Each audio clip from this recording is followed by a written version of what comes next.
بسم الله الرحمن الرحيم. الحمد لله رب العالمين والعاقبة للمتقين والصلاة والسلام على خير خلقه محمد وآله وأصحابه وبارك وسلم تسليما كثيرا كثيرا. ولا يلزم النكاح بغير شهود لأنه منفي لقوله عليه السلام لا نكاح إلا بشهود، فكان نسخا. ولأن النكاح شرع لملك ضروري لا ينفصل عن الحل والتحريم يزاده.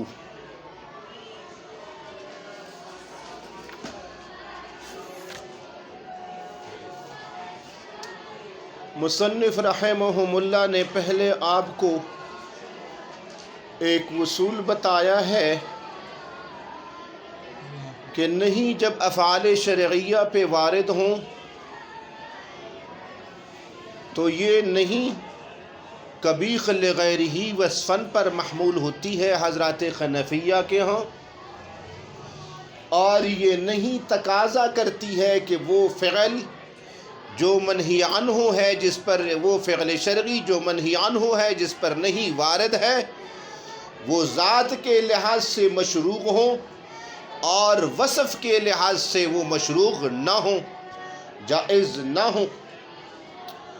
اب اس اصول پر اعتراض وارد ہوتا ہے کہ دیکھیں، نکاح یہ افعال شرعیہ میں سے ایک فعل شرعی ہے،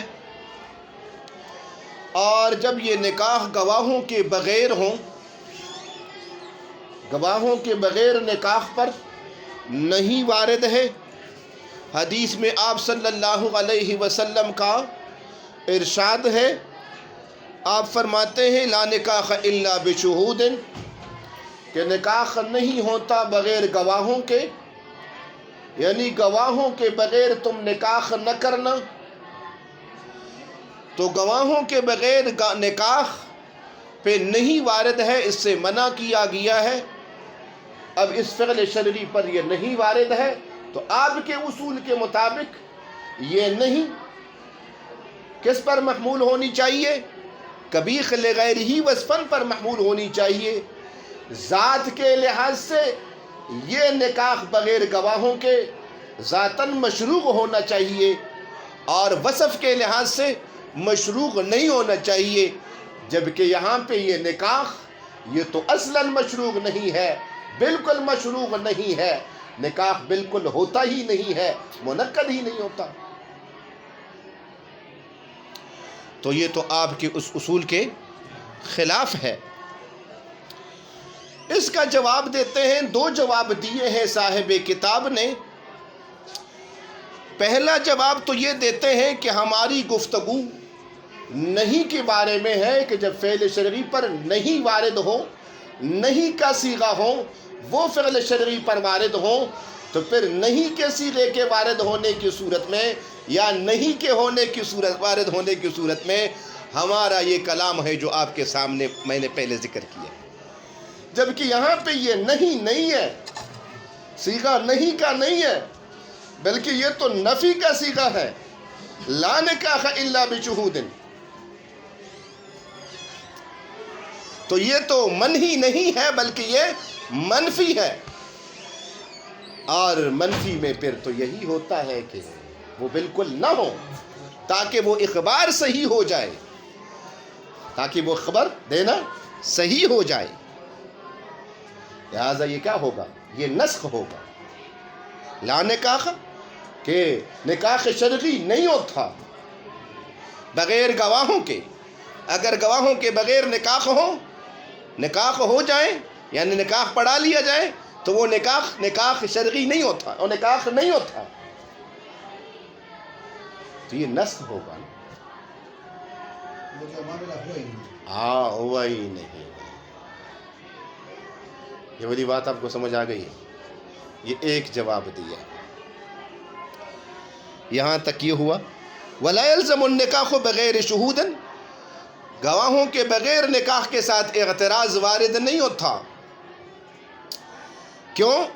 لأنه منفی، اس لیے کہ یہ نکاح بغیر گواہوں کے اس پر نفی وارد ہے اور یہ منفی ہے، نہیں وارد نہیں ہے اور یہ منہی نہیں ہے. اس لیے کہ آپ صلی اللہ علیہ وسلم آپ صلی اللہ علیہ وسلم کا فرمان ہے لا نکاح الا بشہود، کہ نکاح نہیں ہوتا مگر گواہوں کے ساتھ. اب یہاں پہ یہ نفی کا صیغہ ہے، فکان نسخا، تو پھر یہ کیا ہوگا؟ نسخ کرنا ہوگا، رفع کرنا ہوگا کہ وہ نکاح بغیر گواہوں کے وہ نکاح نہیں ہوتا. تاکہ یہ آپ نے جو بتایا نا یہ صحیح ہو جائے نا. اس کا تقاضا پھر یہی ہے کہ بالکل مشروع نہ ہو، بالکل مشروع نہ ہو اور منعقد ہی نہ ہو. تاکہ آپ جس طرح بتا رہے ہیں کہ جو گواہوں کے بغیر نکاح ہو جائے وہ نکاح نہیں ہوتا، وہ خبر دینا صحیح ہو جائے. دوسرا جواب یہ دیتے ہیں کہ چلو مان لیتے ہیں کہ یہاں پہ یہ نفی نہیں کے معنی میں ہے اور یہ نہیں ہے. تو ہم نے جو بتایا ہے کہ نہیں جب فعل شرعی پر وارد ہو جائے تو وہ نہیں کبھی غیر ہی پر محمول ہوتی ہے اور وہ تقاضا کرتی ہے کہ وہ فعل بذات خود مشروع ہوں اور وصف کی وجہ سے مشروع، وصف کے لحاظ سے مشروع نہ ہوں. یہ وہاں پہ ہوتا ہے جہاں پہ اس فعل منہی یا اس کا جو موجب ہے، اس کا نہیں کا جو موجب ہے، نہیں کا حکم جو ہے اس کو ثابت کرنا ممکن ہو. نہیں کے موجب کو ثابت کرنا ممکن ہو، لیکن جہاں پہ نہیں کے موجب کو اور حکم کو ثابت کرنا ممکن نہیں ہوتا وہاں کے بارے میں ہماری یہ گفتگو نہیں ہے. یعنی جہاں نہیں کا وہ موجب کیا ہے؟ نہیں کا موجب یہ ہے کہ حرمت مشروعیت کے ساتھ ساتھ، حرمت مشروعیت کے ساتھ ساتھ یہ ثابت کرنا جہاں پہ ممکن ہوتا ہے وہاں کے اس مقام کے حوالے سے ہماری یہ گفتگو ہے کہ یہاں پہ پھر یہ نہیں، یہ تقاضا کرتی ہے کہ یہ فعل منہی ذات کے لحاظ سے مشروع ہو اور وصف کے لحاظ سے مشروع نہ ہو.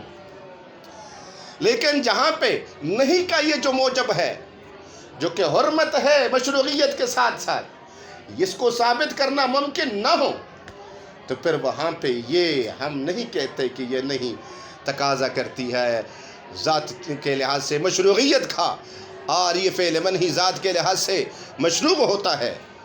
وہاں کے بارے میں ہمارا گفتگو. اب یہاں پہ یہ نکاح ان مقامات میں سے ہے کہ یہاں پہ نہیں کے جو موجب ہے اس کو ثابت کرنا ممکن نہیں ہے. اس لیے کہ نکاح ویسے اصلاً مشروع نہیں ہے، ضرورت کی بنیاد پر یہ مشروع قرار دیا گیا. اس لیے کہ اصل کے لحاظ سے تو ایک آزاد عورت جو اس مرد کی طرح ہے کرامت اور شرافت میں، آزادی میں، یہ اس کو غلام بنانا ہے. تو اصل کے لحاظ سے تو یہ جائز نہیں ہونا چاہیے. لیکن نسل کو باقی رکھنے کی ضرورت ہے، باقی رکھنا تھا نسل کو، اور نسل کو باقی رکھنے کے لیے اگر اس کو ہم مشروع نہ قرار دیں تو پھر تو زنا کے ذریعے سے نسل باقی رکھا جائے گا اس شہوت کی بنیاد پر، پوری کرنے کی بنیاد پر، اور وہ تو طریقہ اچھا نہیں ہے. تو اس نسل کو باقی رکھنے کے ضرورت کی بنیاد پر اس کو جائز قرار دیا گیا. کیا قرار دیا؟ حلال قرار دیا گیا تاکہ ایک حلال مشروع طریقے کے ساتھ یہ نسل باقی رکھا جا سکے. اب یہ نکاح سے جو مقصود ہے وہ ملک حاصل کرنا، لیکن وہ ملک جس سے یہ ہل جدا نہیں ہوتا، جس کے ساتھ وہ حلال ہو جائے. یعنی خاوند اس نکاح کے ذریعے سے بیوی کے بزے کے منافع کا مالک بن جاتا ہے. یعنی وہ کیا ہو جاتا ہے؟ وہ منافع بیوی خامن کے بیوی کے بزے کے ویسے منافع کو سے مستفید ہونا حلال ہو جاتا ہے. وہ ملک وہی حلال ہونے سے منفصل نہیں بلکہ وہ حلال ہونا ہی ہے. خامن بیوی کے بزے کے ذات کا مالک نہیں ہوتا یا مطلب منافع کا وہ مالک نہیں ہوتا کہ بالکل یہ مالک ہو. نہیں، اس کے لیے وہ منافع لینا حلال ہوتا ہے، لینا حلال ہوتا ہے. دیکھیں اگر یہی عورت کوئی کام کر لیتی ہے مزدوری پہ تو اسی کو ملنا ہے منافع، اسی کو اجرت اس کو ملنی ہے. یہی عورت اگر اس کا کوئی عضو کاٹ دیا جاتا ہے تو تاوان اسی کو ملنا ہے. اور یہی عورت اگر اس کے ساتھ شبہ کے بنیاد پر وطی کی جاتی ہے تو اس وطی کی وجہ سے جو مہر ملتا ہے یا جو عقر ملتا ہے وہ وہی اس عورت کو ملنا ہے. اگر یہ منافع کا مالک ہوتا وہی مانا کہ وہ مکمل اس کا، تو پھر تو کس کو ملنا چاہیے؟ خاون کو ملنا چاہیے.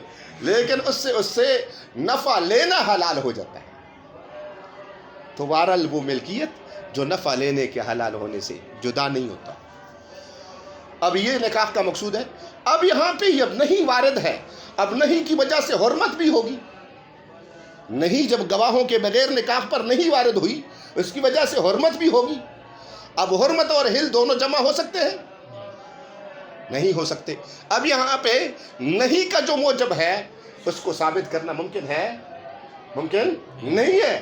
اس لیے یہاں پہ وہ ہماری والی وہ جو گفتگو ہے اس مقام کے حوالے سے نہیں ہے کہ ذاتی طور پر یہ پھر اس طرح کی نہیں کہ فعل شرعی پر وارد ہو وہ اس کی مشروعیت کا تقاضا کرے. کبھی لغیرہ وصفاً ہو جائے، ذاتی طور پر مشروع ہو جائے.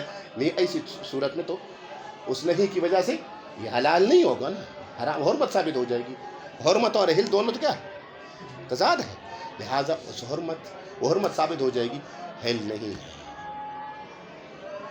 اب یہ نکاح جو ہے اس کے مشروع بذات خود نکاح تو مشروع نہیں ہے. جتنے بھی تصرفات اور بھی ہے شرعی بذات خود مشروع نہیں ہوتے بلکہ ان کی مشروعیت کا ایک غرض اور مقصد ہوتا ہے.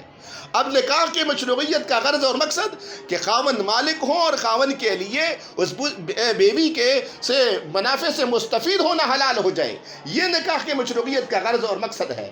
اب یہاں پہ جب اس نہیں کی وارد ہونے کی وجہ سے اس کے لیے اس خاوند کے لیے بیوی کے منافع سے مستفید ہونا حلال نہیں ہے بلکہ حرام ہے، تو پھر نکاح کا جو مقصد ہے مشروعیت کا وہ حاصل ہے؟ نہیں ہے.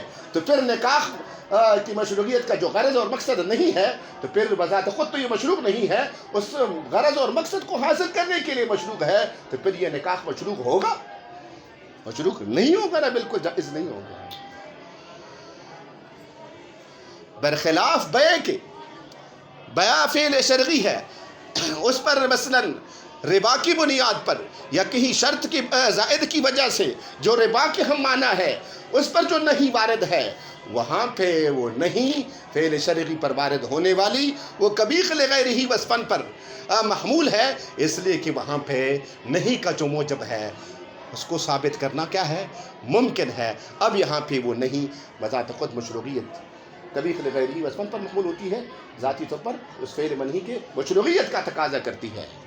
کیوں وہاں پہ؟ اس لیے کہ بیع کی مشروعیت کا جو غرض اور مقصد ہے وہ ملک ہے. بیع کی مشروعیت کا غرض اور مقصد ملک ہے.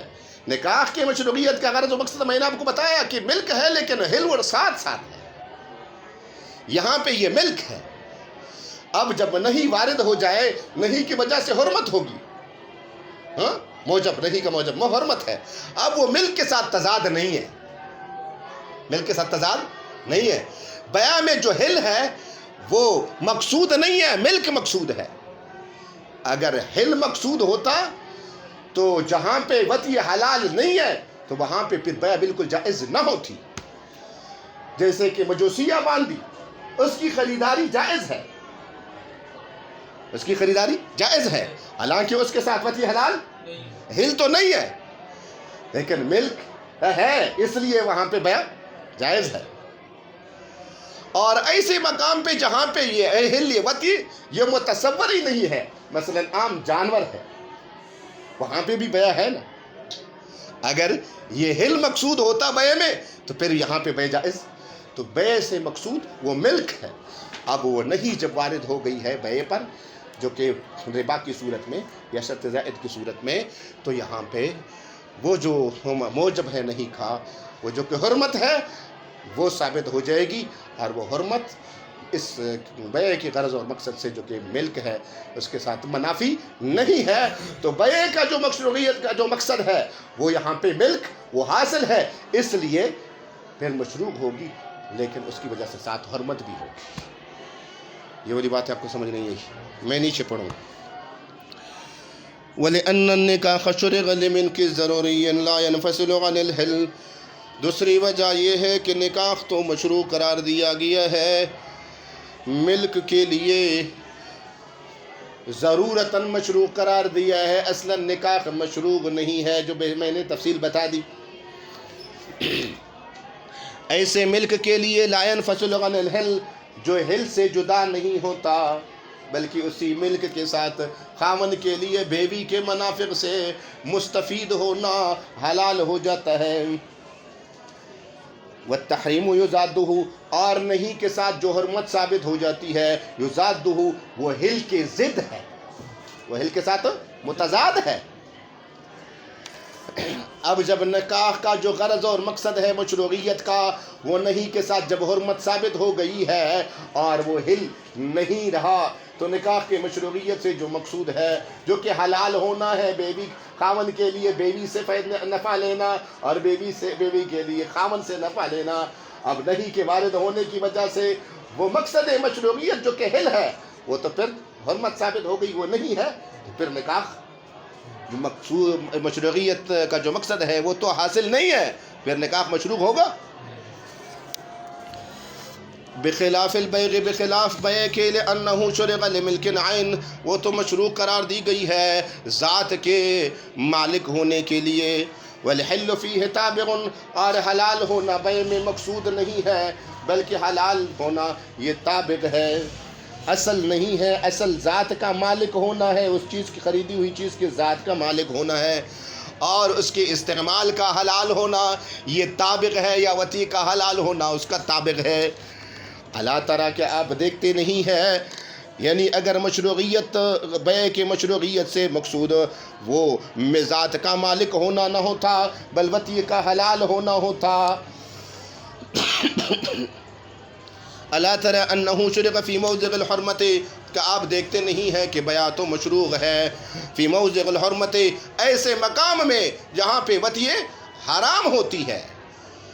اگر ہل اس کے مشروعیت کا مقصود وہ حلال ہونا ہوتا تو پھر یہ بیع اس مقام میں جہاں پہ وطی حرام ہے، جیسے کہ مجوسیہ باندھی، وہاں پہ بیع مشروع نہ ہوتی مقصود کے حاصل نہ ہونے کی وجہ سے.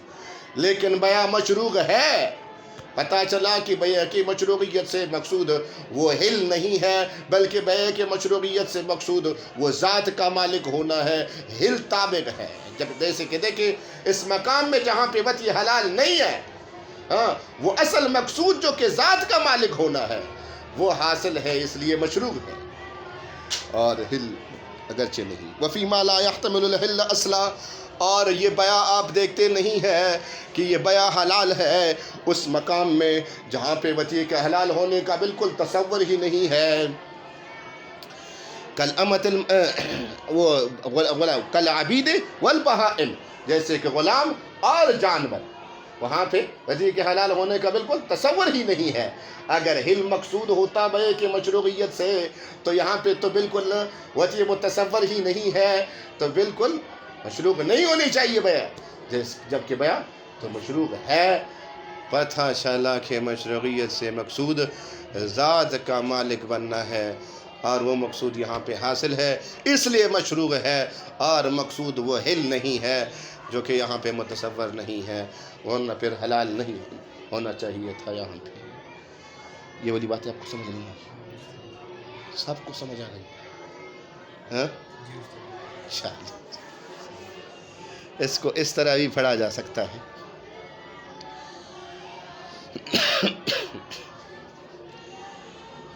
کہ اگر بیع کی مشروعیت سے مقصود وہ حل ہوتا وطیے کے حلال، وطیے کو حلال قرار دینا یا وطیے کا حلال ہونا، یہ مقصود ہوتا بیع کی مشروعیت سے. تو جہاں پہ وطی حرام ہے، یعنی جیسے کہ مجھے وصیہ باندھی میں، تو پھر وہاں پہ یہ بیع مشروع نہ ہوتی، لیکن وہاں پہ بیع مشروع ہے.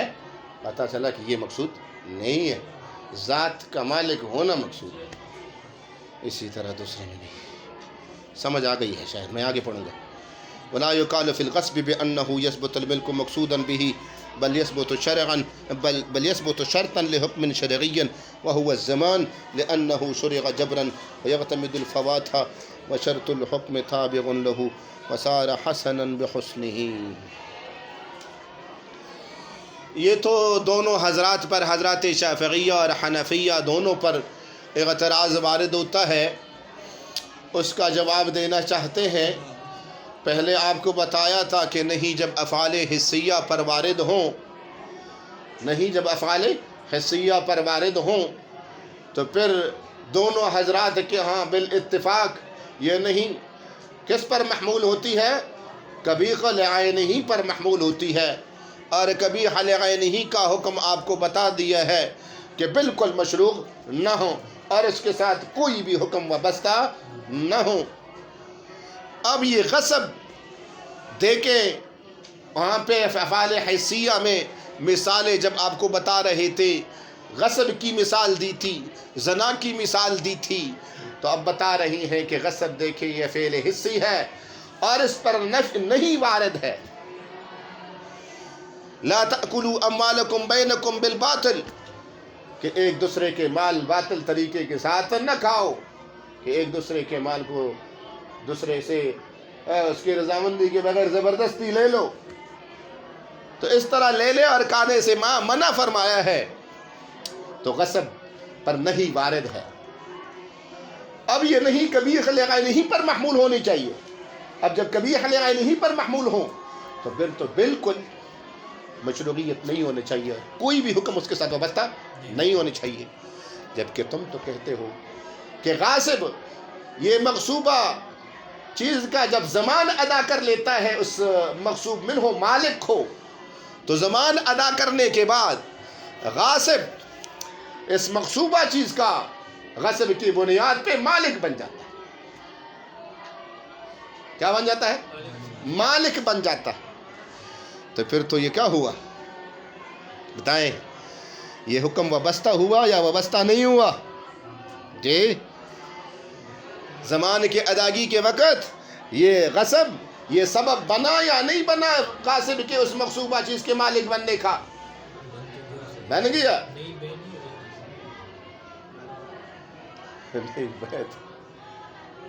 آپ جس کی طرف اشارہ کر رہے ہیں بہرحال آپ کہہ رہے بیع ہو جائے گی. بہرحال سبب تو بن گیا ہے نا، اتنا اعتراض صحیح ہے، زبردست ہے. اعتراض آپ کو سمجھ آ گیا. یہاں پہ سبب یعنی یہ فعل نہیں، فعل حسی ہے، نہیں وارد ہونے کی وجہ سے یہ کبھی خل عینی پر محمول ہو تو بالکل مشروع نہیں ہونا چاہیے اور اس کے ساتھ کوئی بھی حکم وابستہ نہیں ہونا چاہیے. جبکہ تم تو کہتے ہو کہ یہ جب غاصب مغصوب منہ کو مالک کو زمان ادا کر لیتا ہے تو اس کی زمان کی ادائیگی کے وقت وہ غصب کی بنیاد پر یہ مالک بن جاتا ہے اس مغصوبہ چیز کا. تو جواب دیتے ہیں کہ یہ جو ملکیت ثابت غاصب زمان کی ادائیگی کے بعد جو مغصوبہ چیز کا مالک ہو جاتا ہے، یہ ملکیت اس غصب سے مقصود ہو کر ثابت نہیں ہوتی. غاصب جب زمان ادا کر لیتا ہے تو زمان کی ادائیگی کے وقت وہ جو مغصوبہ چیز کا مالک بن جاتا ہے تو یہ اس غصب کے ساتھ یہ ملکیت مقصود ہو کر ثابت نہیں ہوتی، بلکہ اصل میں غصب کا ایک حکم شرعی ہے کہ اس غاصب نے تو زیادتی کی ہے نا، تجاوز کیا ہے. کیا کیا ہے؟ تجاوز کیا ہے. اور اس تجاوز کی بنیاد پر اس کے ذمہ لازم ہے کہ بغیر ہی وہی چیز جو انہوں نے لی ہے یا تو وہی واپس کر لے، اور اگر وہی چیز وہ واپس نہیں کر سکتا، مثلا استعمال کر چکا ہے، ہلاک کر چکا ہے، تو پھر اگر امثال میں سے ہو تو مثل واپس کر لے، اور اگر ذوات القیم میں سے ہو تو قیمت واپس کر لے۔ یہ اس غصب کا یہ زمان واجب ہونا، یہ اس غصب کا حکم شرعی ہے، حکم شرعی ہے کہ اس نے زیادتی کی ہے تو اب اس کا زیادتی کی سزا یہ ہے کہ بغیر ہی اسی چیز کو واپس کر لے اگر وہ اس کے پاس ہے۔ اگر وہ اس کے پاس نہیں ہے تو پھر اگر ذوات الامثال میں سے ہے تو مثل واپس کر لے، اور اگر ذوات القیم میں سے ہے تو قیمت واپس کر لے۔ اب یہ جو قیمت واپس کرنا ہے یہ واجب ہے اس کے ذمے اس غصب کی بنیاد پر۔ غصب کا حکم یہ قیمت واپس کرنا ہے، لیکن جب یہ غاصب قیمت واپس کرتا ہے، دیتا ہے اس مقصود منہ مالک کو، تو قیمت دینے کے بعد وہ مالک مقصود منہ اس قیمت کا مالک بن جاتا ہے۔ کون مالک بن جاتا ہے اس قیمت کا؟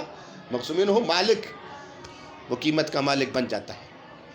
اب وہ جو مغصوبہ چیز ہے اس کا بھی مالک اگر وہی رہے، جی اس کا مالک بھی اگر وہی رہے تو پھر تو دونوں چیزوں کا ایک بندہ مالک بن جائے گا۔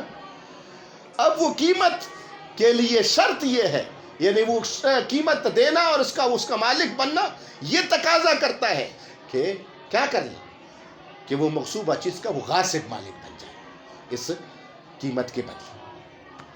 جس کی طرف طالب علم کہہ رہا ہے کہ وہ تو بیع نہیں بن جاتا، تو پھر یہ ملکیت جو ثابت ہوتی ہے اس غصب کے جو حسب کا جو حکم شرعی ہے جو کہ زمان ہے، اس زمان کے لیے شرط کے طور پر ثابت ہو جاتی ہے۔ اب مقصود تو غصب سے تو پھر وہ زمان آ جاتا ہے کہ زمان آپ نے ادا کرنا ہے، لیکن زمان کے بعد ادائیگی کے بعد جب یہ قیمت اس کو دے رہا ہے، اب اگر وہ مالک بن گیا قیمت کا، اور وہ جو غصب کی ہوئی چیز ہے وہ اس کا بھی وہ مالک رہے، تو پھر تو دونوں ایک ہی شخص کی ملکیت میں جمع ہو گئے۔ اس لیے یہ قیمت دینا، یہ زمان دینا یہ تقاضا کرتا ہے کہ وہ اصل مقصوب جو ہے، وہ جو مقصوبہ چیز ہے وہ اس کے ملکیت میں نہ رہے، بلکہ یہ اس کے ملک سے نکل کر غاصب اس کا مالک بن جائے۔ تو غاصب کا مالک بن جانا یہ شرط ہے اس زمان قیمت کی ادائیگی کے لیے، شرط کے طور پر یہ ملکیت ثابت ہو جاتی ہے۔ اور پھر آگے بتا رہی ہیں کہ جس طرح وہ پھر حکم حسن ہے نا، یہ زمان واجب کرنا اس غاصب پہ کہ بغیر ہی واپس کر لے، یا اگر وہ بغیر ہی اس کے پاس نہیں ہے تو پھر مثل دے دے یا قیمت دے دے۔ یہ زمان یہ اچھی بات ہے یا اچھی بات نہیں ہے؟ غاصب پر یہ لازم کرنا یہ اچھی بات ہے نا۔ تو اس زمان کے لیے جو شرط کے طور پر ثابت ہو جاتا ہے جو ملکیت، وہ پھر اچھا ہوگا یا نہیں ہوگا؟ تو بہرحال حاصل یہ ہوا کہ یہ ٹھیک ہے، فعل شرعی فعل حسی ہے، اس پر نہیں وارد ہے، اور اس کا تقاضا یہ ہونا چاہیے کہ بالکل مشروعیت نہ ہو، اس کے ساتھ کوئی حکم وابستہ نہ ہو، بہرحال وہ دوسرا سزا کے طور پر تو ہوگا نا۔ تو ٹھیک ہے، تو جواب دیا کہ یہ جو ملکیت ثابت ہو جاتی ہے یہ اس سے مقصود ہو کر ثابت نہیں ہوتی، بلکہ اس غصب سے کے ساتھ تو وہ زمان جو ہے وہ ثابت ہو جاتا ہے کہ ضامن ہے، ذمہ دار ہے کہ یہ بغیر ہی واپس کر لے، اور اس کے لیے پھر یہ شرط کے طور پر اس طرح ثابت ہو جاتا ہے۔ میں نیچے پڑھوں گا، وَلَا يُقَالُ فِي الْغَصْبِ،